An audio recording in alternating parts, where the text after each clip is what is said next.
Cuando pensamos en un golpe fuerte en la cabeza, nos imaginamos algo aparatoso, ¿verdad? Consecuencias inmediatas y claras. Pero, ¿qué pasaría si les dijera que la historia a veces es mucho más silenciosa? Que una lesión que parece no ser nada grave puede esconder un peligro que tarda semanas o hasta meses en dar la cara. Y esa es la gran pregunta, una idea que la verdad es bastante inquietante.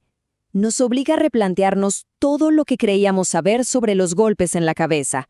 Y la respuesta, como vamos a ver, está en un proceso biológico que es tan, pero tan lento, que al principio es prácticamente invisible.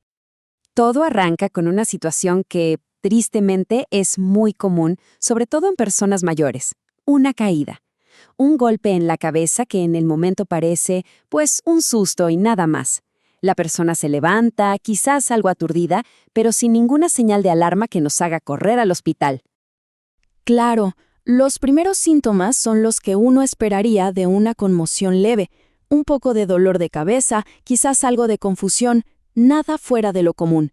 Y esto crea una falsa sensación de seguridad, tanto para la persona como para la familia. Se piensa, bueno, ya pasó el peligro. Y aquí es donde la historia se pone todavía más enredada, porque incluso las herramientas de diagnóstico médico, las más modernas, pueden contribuir a esa falsa calma del principio. Pensemos en esto. Justo después del golpe se hace una tomografía y los resultados no podrían ser más tranquilizadores. El informe dice que el cerebro se ve limpio, normal, sin rastro de sangrado ni de ningún daño. Con esa noticia, el paciente se va a casa con la idea de que todo, absolutamente todo, está bien. Y de repente, ¡pum!, el giro en la historia. Pasa un mes o dos. Empiezan a aparecer síntomas nuevos, confusos. Se decide hacer otra tomografía. Y el resultado esta vez es completamente distinto. Ahora sí se ve un hematoma enorme, una acumulación de sangre que está presionando el cerebro. La pregunta es obvia. ¿Cómo es posible? ¿De dónde salió todo eso? Ok, para entender qué pasó, tenemos que meternos a investigar el mecanismo oculto que hay detrás de este retraso tan peligroso. La clave no está en la fuerza del sangrado, sino en lo increíblemente lento y sigiloso que es su avance. Para entenderlo, hay que conocer una parte muy específica de nuestra anatomía cerebral, las venas corticales. Imagínense unos vasos sanguíneos súper pequeños y muy delicados que conectan la superficie del cerebro con la dura madre, que es esa capa protectora que lo envuelve. Durante el impacto, incluso si es leve, el cerebro se sacude dentro del cráneo. Ese movimiento brusco puede estirar estas venitas tan frágiles hasta que se rompen. Esa es la lesión inicial, una herida casi microscópica que es imposible de ver en la primera tomografía. La fuente que revisamos lo describe de una manera muy gráfica, muy directa. No estamos hablando de una hemorragia a alta presión, no. Es un goteo muy lento, como una fuga de agua, pero mínima.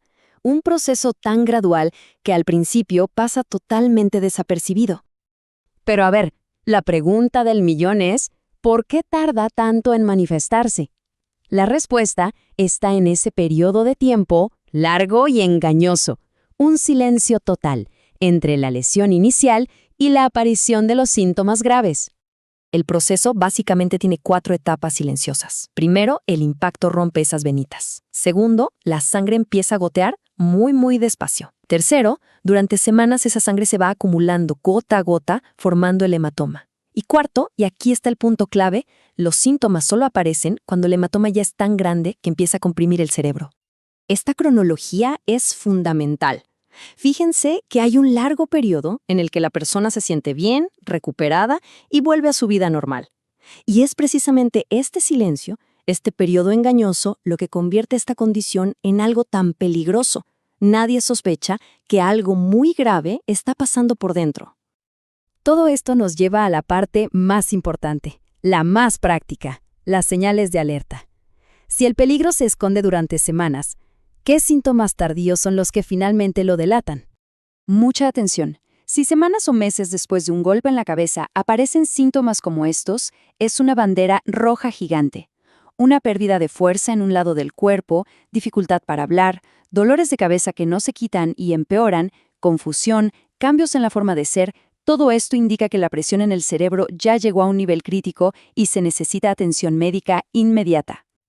Y es vital subrayar que, aunque puede pasarle a cualquiera, este tipo de hematoma retardado es particularmente común en los adultos mayores.